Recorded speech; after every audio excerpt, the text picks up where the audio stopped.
What if everything you were taught about being a man was a well-told lie? What if what you call strength is, in fact, your greatest prison? Today, I want to talk to you, not with the character that you wear, but with the man that you may never have had the courage to meet.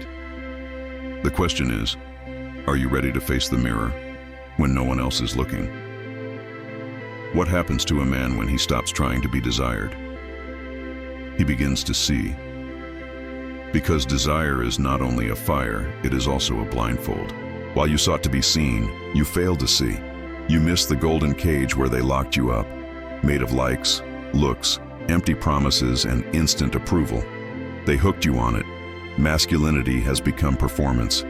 Smile, but not too much. Speak firmly, but do not get excited. Be desirable, but never vulnerable.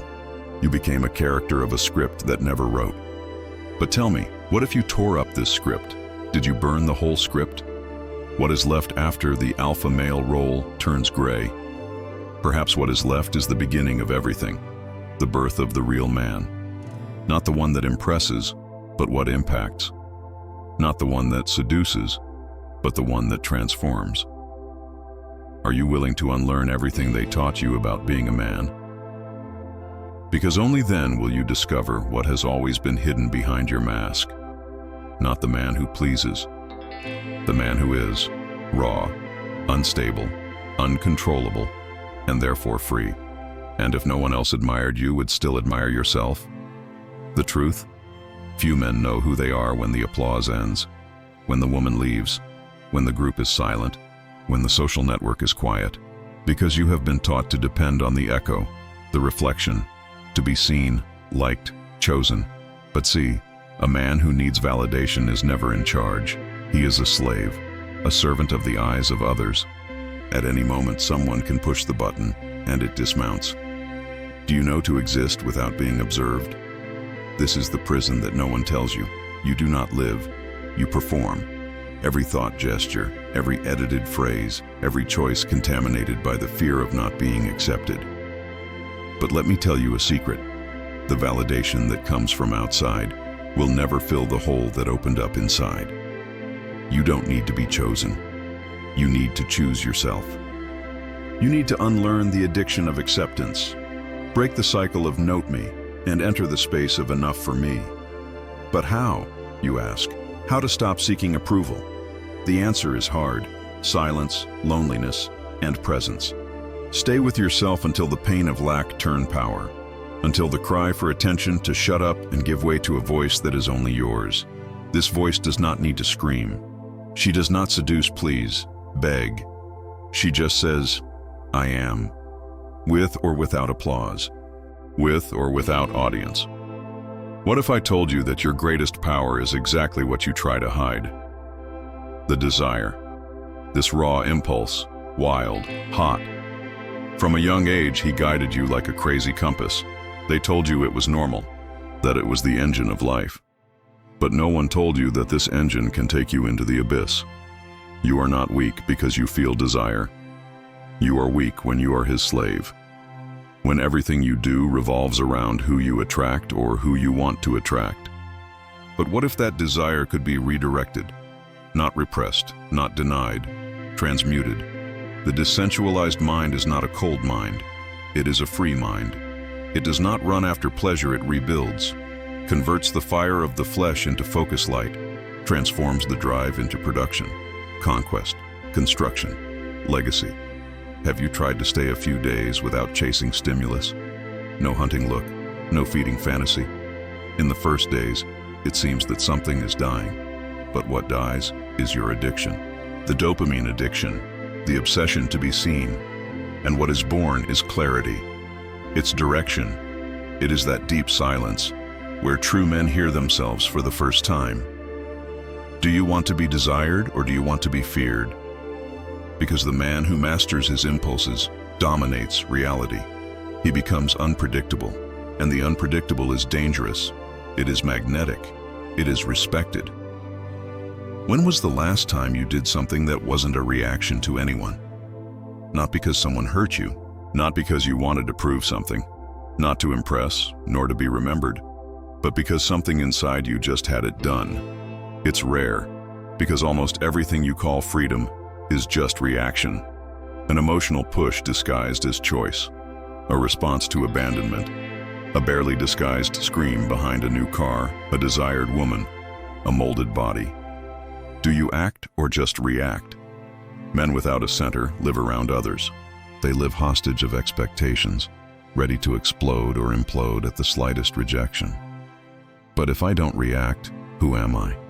You're what's left when the storm passes, when the world screams and you stay quiet. That's what no one taught you.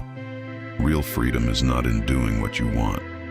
It is in not needing anything to be at peace. Do not need to be able to choose. This is the new force. When desire becomes silence, when want becomes center, when loneliness becomes temple. You stop being an animal reacting to pain and become a man aligned with something that cannot be taken away from you. Neither by absence, nor by abandonment, nor by rejection. Because what is yours truly does not depend on anyone to exist. Have you been silent long enough to hear your own soul? Not the silence of those who are distracted, but the silence of those who face, who turns off the music, closes the screen, empties the agenda and stays, gets annoyed, with anxiety, with the thoughts that you usually suffocate with stimulus. It is there, in this emptiness that scares, that the truths begin to whisper, truths that you have spent your life ignoring, because it hurts, because it exposes, because it demands change. What if loneliness was not absence, but revelation? When no one is looking, no one is responding, no one is validating you, that's when you start to see yourself, without the character, without the script, no performance. Loneliness is a cruel lens, but it's also an honest mirror. It shows what is still broken, what still cries for attention, what still bleeds inside, even with the appearance of strength. And that is why so many avoid silence, because it does not distract. He confronts. Are you willing to find yourself even if it means losing everything you thought you were? The man who embraces silence learns to listen, and what he hears, no one can take away. It is not an opinion. It is not praise. It is not the desire of others. It is internal direction. It is firm presence. It is that strange calm that scares those who live in urgency. Because the man who is at peace in his own emptiness is indomitable. What if what you call pleasure is only a reflection of the emptiness that he does not want to face?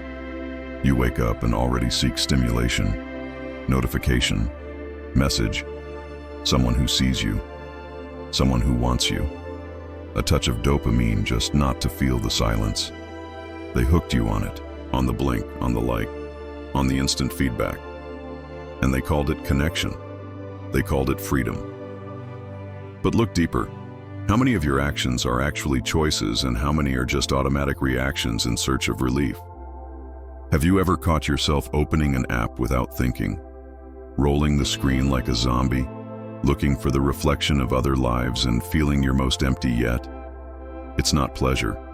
It's anesthesia. You're not living. You're numbing. Who are you without the reflection of others? Take off the mirror. Take off the applause. Take the body you wanted. Take the desire that fed your ego. What is left? This question hurts because it touches the real wound. You have become accustomed to exist only in reflection, like a ghost that only gains shape when someone looks. But there is a way out. Disconnect. Break the cycle. Refuse instant pleasure and choose constructive pain. The pain of focus. The pain of discomfort. The pain of being alone with yourself and rebuilding your own identity from scratch. Do you want pleasure or power? Because as long as you are slave to the reflection, someone will be controlling the mirror. Freud said that sexual energy can be sublimated. But what does it mean to sublimate? Transform crude desire into something greater, more solid, more eternal. Have you ever stopped to think that hunger, that fire within you, need not be consumed in passing pleasures? That it can be channeled to create something that exceeds time? That it can be the force that raises empires, that builds legacies, that leaves marks? What are you creating with this energy? Is it burning your fire trying to be desired? Or is it lighting its own flame? Not for others, but for yourself. Legacy is not fame. It is not applause. It is not a fleeting reflection. Legacy is what remains, even when you are no longer here. It is the echo of your presence in the world, the concrete proof that you have gone through this life and left something real behind. Do you want to keep looking for pleasure, or do you want to start building? This is the true alchemy. Turn the need into purpose, the drive in vision, passion in discipline, because the man who knows how to turn desire into creation is not an ordinary man. He is a creator, an architect of his own destiny. In a world where everything cries out for your attention, what is your power? The world wants you scattered. It wants you fragmented, wants you jumping from distraction to distraction, like a leaf blown by the wind. But there is one man who knows the truth, who discovered that the true strength is not in doing 1,000 things, it's in doing one thing, relentlessly. Focus is your superpower. While others drown in instant notifications, desires, and pleasures, he sustains attention. He shapes time. He creates empires in the mind. Focus is not just concentration, it's a strategic weapon. It's the ability to say no when everything around you calls for yes. It's resisting the temptation of immediacy. It's cultivating patience in the desert of distractions. Are you ready to turn this game around? Sustained attention is the rarest skill of the century. While everyone seeks pleasure, you seek power. While everyone gets lost in the noise, you find your voice. While everyone runs after the reflection, you look inside. What would you do if you could control your focus?